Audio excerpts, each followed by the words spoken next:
Today is Tuesday, February 9th. We have an update about how the historic impeachment trial of former President Trump will play out, and it all starts today. Also, what a new nonpartisan study found about raising the federal minimum wage to $15 an hour. We'll explain both the good and the bad.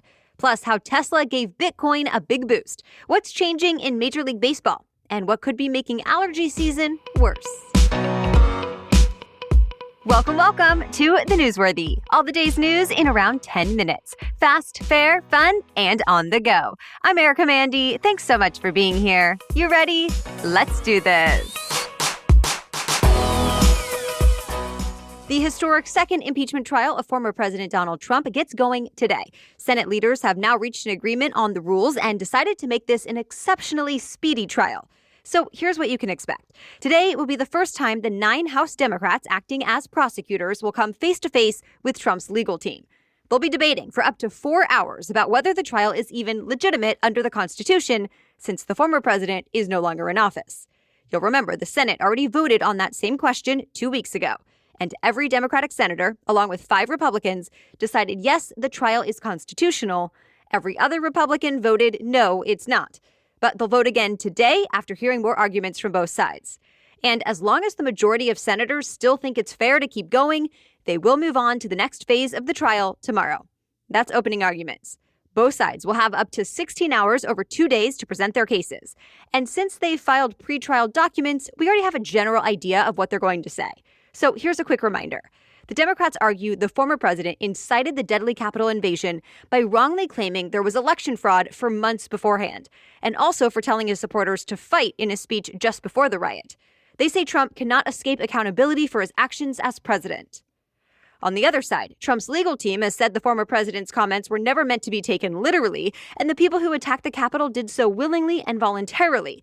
They also call the trial political theater. After the opening arguments, senators, basically acting as jurors, will get 4 hours to ask both sides questions.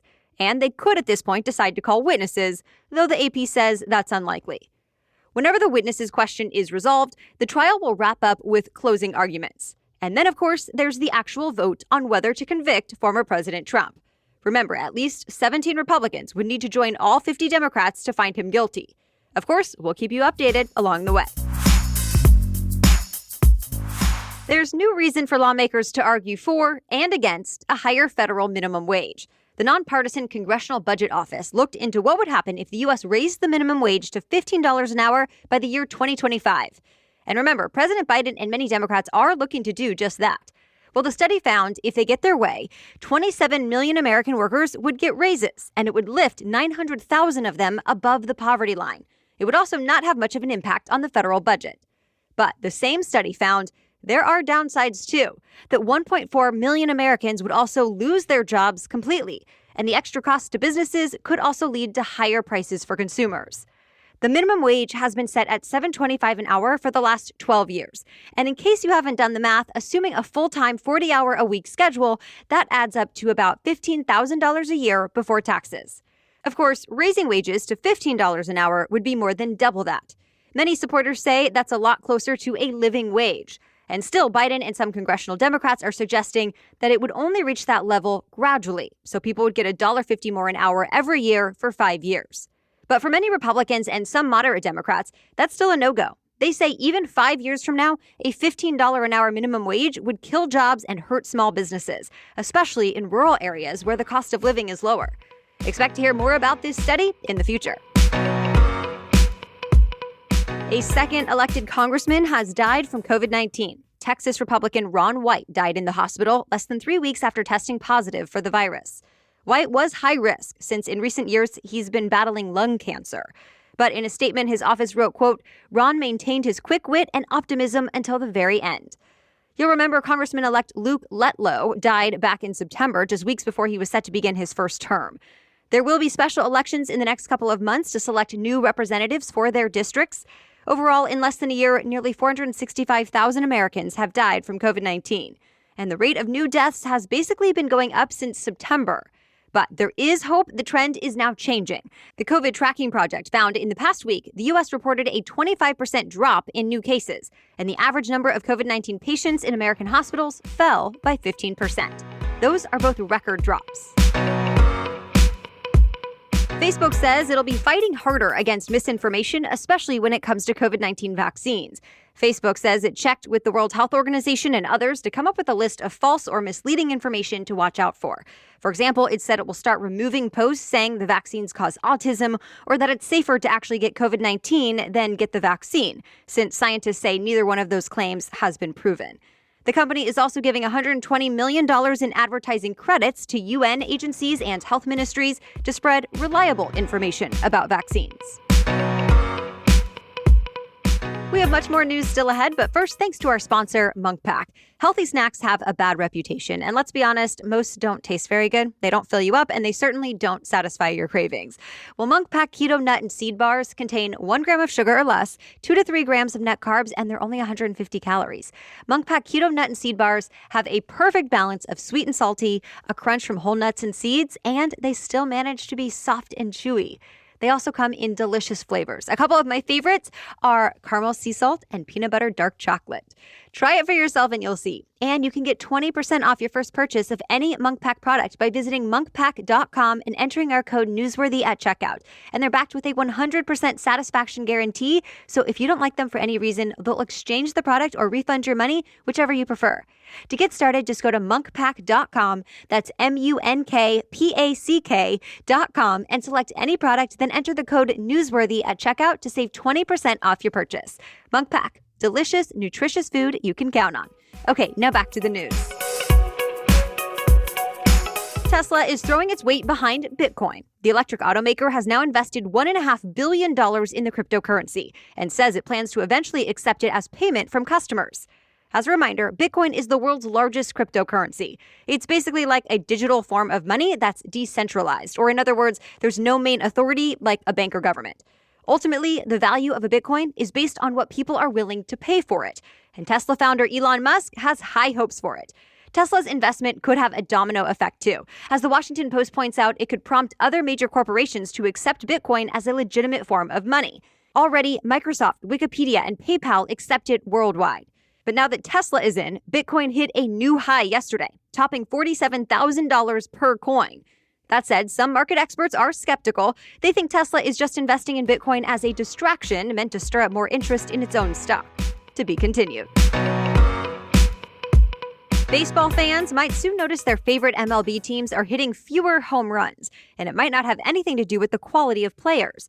The MLB is reportedly making changes to its baseballs. Sources tell the AP, moving forward, baseballs will be made slightly different, so they're a little less bouncy and just a little bit lighter. The MLB tried them in an independent lab already and found the new balls will fly about 1 to 2 feet shorter when hit over the length of the field. Some analysts tell The Athletic this could reduce home run rates by 5%. So what's behind this? Well, the current baseballs have come under scrutiny in recent years since home runs are becoming more and more common. In fact, in the 2019 season, MLB players hit a record 6,776 home runs. Experts think it's largely because the baseballs have an inconsistent design, so the new changes might help correct that. A new study blames climate change for making allergy season worse. Researchers found since 1990, the allergy season in North America has started, on average, 20 days earlier and had about 21% more pollen. And they found warming temperatures and increased carbon dioxide are largely at fault. Scientists explain it by saying the warmer the earth gets, the earlier spring starts, and the earlier plants and trees bloom. Then, on top of that, plants produce more pollen when they get more carbon dioxide. Some parts of the U.S. are faring worse than others. The biggest effects were seen in Texas, the Midwest, and Southeast. Scientists say this recent study is the most comprehensive one that links the allergy trend to climate change. And they say the trend is only expected to get worse. Mars is about to get a little more crowded. 3 spacecraft are set to reach the red planet over the next few weeks, with the first one slated to arrive today. The unmanned spaceships were all launched within days of each other last July. One was sent up by the U.S., another by China, and a third by the United Arab Emirates. They were all sent there for research, and they'll be studying things like the red planet's weather. They'll also be collecting rocks that could tell us if life ever existed there.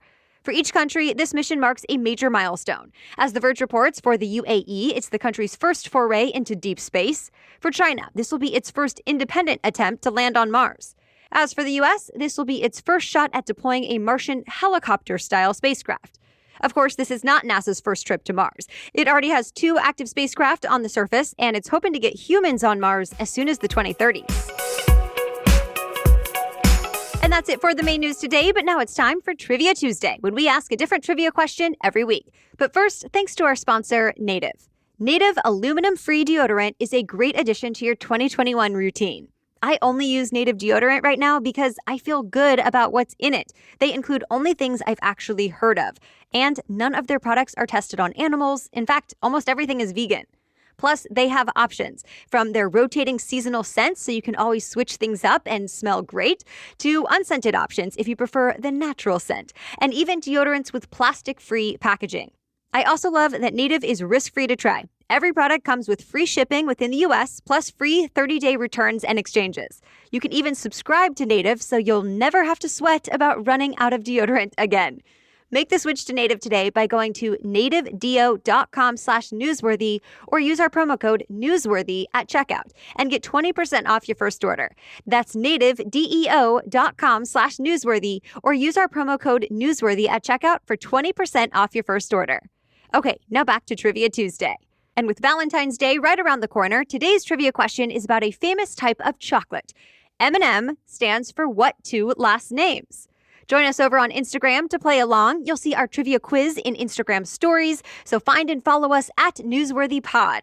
As for last week's trivia question, why are there only 28 days in February? The answer is a Roman superstition. Back in the 8th century BC, the Roman king thought even numbers were unlucky. So when the Roman calendar was created, he wanted all the months to have an odd number of days. But to make sure everything added up for the year, one month needed to have an even number. So February was stuck with 28, and at the time it was widely considered the unlucky month. Of course, that calendar was eventually phased out because it only included 355 days, and seasons and months would end up falling out of sync. Now we have 10 more days in a year and plenty of even-numbered months. But the 28-day February still stands. Of course, unless there's a leap year.